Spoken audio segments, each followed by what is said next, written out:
चलिए शुरू कीजिए। अभी आप लोग कहाँ खड़े हैं? मरीन ड्राइव नहीं इसे कहते हैं, इसे गंगा पथ कहते हैं। और ये गंगा पथ है या गंगा ड्राइव है। और यहाँ से मैंने आज से 20 दिन पहले आवाज़ उठाया था सोनम वांगचुक जी के लिए। आप लोगों को पता होगा उस समय कोई ध्यान भी नहीं दे रहा था, लेकिन जब हम लोगों ने गंगा ड्राइव से आवाज़ उठाया तो पूरे देश में एक आवाज़ उठा कि सोनम वांगचुक जी को मरने नहीं देना है। आज हम लोग फिर इसी गंगा ड्राइव पे हैं और यहाँ से हम लोग असम के लिए आवाज़ उठा रहे हैं। कहाँ के लिए? वहाँ पे बाढ़ आया है, भयानक बाढ़ आया है और इंसानियत के नाते हम सभी को असम के लिए आवाज़ उठाना चाहिए। वहाँ का दृश्य ऐसा सामने आ रहा है कि वीडियो के ऊपर हम लोग विजुअल्स भी नहीं लगा सकते हैं। इस प्रकार का कंडीशन है। मवेशियों का मृत शरीर, जानवरों का मृत शरीर या इंसानों का मृत शरीर इस प्रकार से आ रहा है कि वीडियो देखने के बाद आंखों में आंसू आ जा रहा है। 6 से 8 जिला प्रभावित है, 4.5 लाख से ज़्यादा लोग प्रभावित है, 70 से ज़्यादा लोगों की मौत हो चुकी है। आंकड़ा ये सरकारी है, लेकिन ज़मीनी हकीकत और डराने वाला है। तो उसके लिए हम सभी यहाँ से आवाज़ उठाएं, क्योंकि जब भी बिहार से कोई आवाज़ उठाता है देश के किसी भी कोने के लिए, तो यकीन मानिए इंसाफ होता है कि नहीं होता है? होता है ना। E20 के लिए आवाज़ उठा बिहार से, एथेनॉल मिक्स पेट्रोल के लिए आवाज़ उठा कहाँ से? बिहार से। अभी पूरे देश में चर्चा हो रहा है कि नहीं हो रहा है? जो छात्र आंदोलन था उसके लिए भी सबसे भयानक तरीके से आवाज़ कहाँ से उठा? बिहार से। सरकार, शिक्षा मंत्री बदली कि नहीं बदली? अगर हम सभी लोग एक ईमानदारी से आवाज़ उठाएंगे असम बाढ़ पीड़ितों के लिए, तो यकीन मानिए उनका मदद होगा।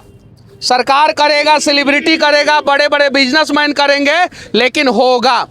17 से 20 तारीख के बीच में बारिश हुआ, भयानक बारिश हुआ 17 से 20 तारीख के बीच में, लेकिन उसे ना नेशनल मीडिया ने दिखाया ना इंटरनेशनल मीडिया ने दिखाया। लोकल असम के कुछ मीडिया वालों ने दिखाया और धीरे धीरे वो चीज़ें देश तक पहुंची और अब शायद देश के लोग उस पर चर्चा करेंगे। अगर आप सभी ने, जितने लोग खड़े हैं, सभी लोगों ने ईमानदारी पूर्वक इस वीडियो को डाला और आप सभी लोग ईमानदारी पूर्वक आवाज़ उठाएंगे तो असम बाढ़ पीड़ितों का मदद होगा।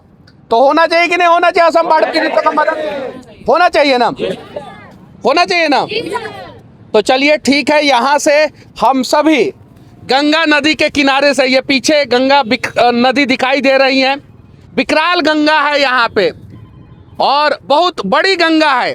यहाँ पे गंगा का पूरा बेसिन, गंगा का पूरा चौड़ाई लगभग 6 किलोमीटर से 20 किलोमीटर हो जाता है।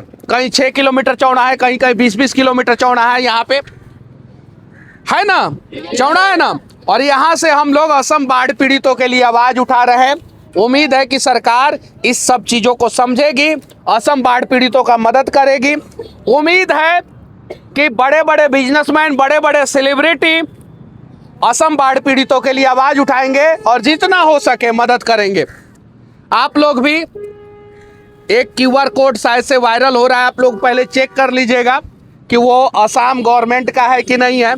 और अगर गवर्नमेंट का होगा, वेरीफाइड QR कोड होगा, तो 11 रुपया ही सही, लेकिन असम बाढ़ पीड़ितों का मदद अपने इच्छा अनुसार, अपने औकात अनुसार जरूर कीजिएगा। करेंगे कि नहीं करेंगे?